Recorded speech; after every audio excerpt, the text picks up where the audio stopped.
Следващия тип микрофони, това са кондензаторните микрофони. Тук имаме няколко вида. Най-качествените микрофони са тези двата. Това е Neumann 89.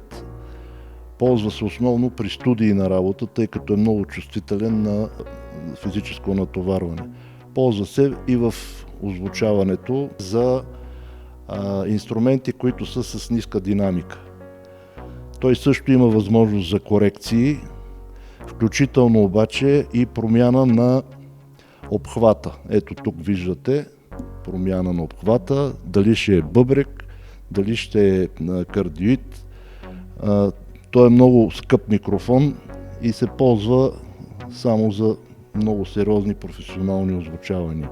Другия чудесен микрофон, това е AKG C414, който е също с много големи възможности.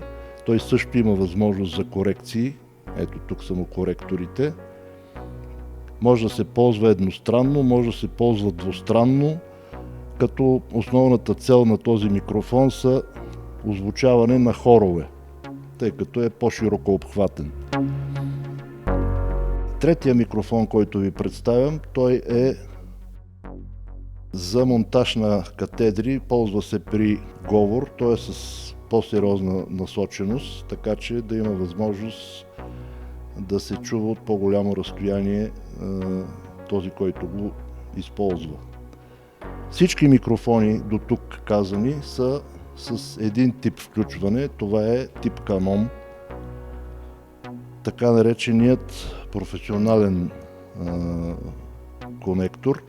Всички микрофони с екселъри, които са балансирани. Какво значи това? В Canon има 3 кабела, това е положителен, отрицателен и маса.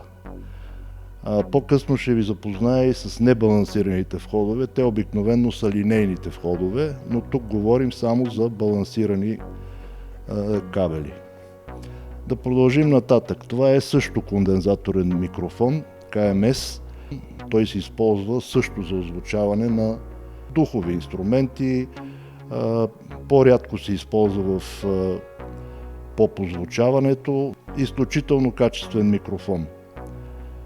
И вече тук сме на